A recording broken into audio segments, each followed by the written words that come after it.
Yan. Sabi ko nga lagi na prayer is a powerful and effective, no?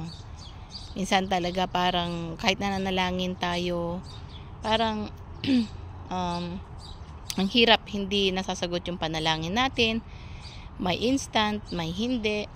Pero ang pinaka the best naman yan is sasagot ang Panginoon, pero sa tamang panahon, sa kanyang perfect time. Hindi po sa time natin, kasi mas alam niya yung future natin. So sumasagot ang Panginoon ng tatlong ways. Either yes, ngayon sasagutin niya. Either no, kasi bigay niya yung pinaka the best sa atin. Or either wait, sabi niya, dahil minomotivate niya yung patience po natin. So tatlong yan. Pero yung kabuuan ng tatlong yan ay laging yes.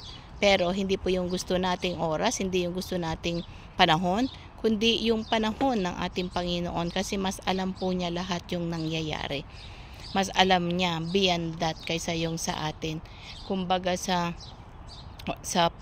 bundok, mas alam niya kung anong kabila ng bundok na yan. Kumbaga sa mga punong yan, yung mga punong yan, alam ng Panginoon. No itinanim yan, alam ng Panginoon, siya nagpalaki, siya ang although tao ang naglalagay ng fertilizer, ng tubig, pero ang nagpapalaki ang ating Panginoon. Kaya yung mga punong yan alam niya. At alam din ng Panginoon, gaya ngayon, maganda kasi maraming puno dito. Dahil sa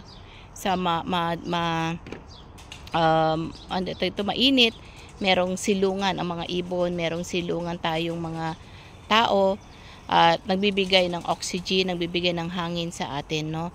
So napakaganda po ng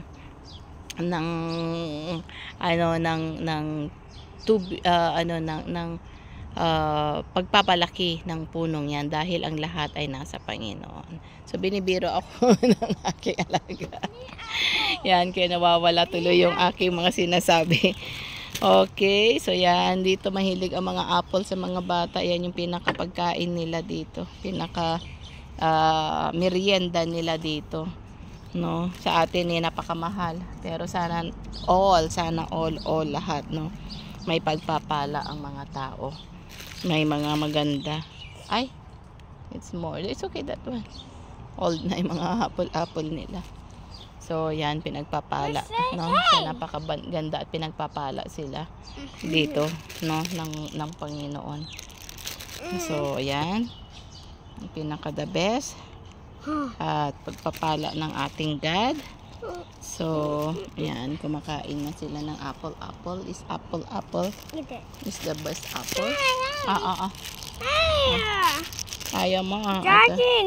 Okay, so lagi pong manalangin at laging ang pagpapala ng ating Panginoon. Tiwala tayo sa ating Panginoon, dahil meron po siyang alam, at alam po niya lahat actually. Kung saan tayo, ano tayo, sinilang tayo, alam niya po yan, hanggang sa mawala tayo, alam po niyan. Importante yung kaluluwa po natin na nawa lagi nasa Panginoon. Isik natin yung mga kasalanan, na humingi tayo sa Panginoon ng tawad, at lagi na mag-obey tayo sa nais ng Panginoon. No matter what, mabuhay man tayo o mawala, alam natin na ligtas tayo, dahil tinanggap po natin ang ating Panginoon bilang Lord and Personal Savior. Pinapasok natin siya sa ating puso, at magmula ngayon siya na naghahari sa atin, no? Pag nakita na nobody's perfect naman, sabi ko nga, pero pag na-feel natin na nagkasala tayo, hingi tayo ng tawad sa kanya, go back lagi po tayo sa paanan ng ating Panginoon.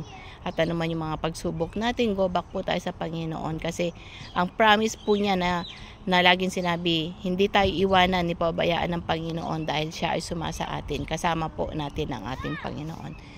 So yan lamang po yung ma-share ko sa oras na ito. May the Lord God bless you. Keep on praying, keep on trusting God, pray without ceasing, and God loves you all. So shalom and bye for now.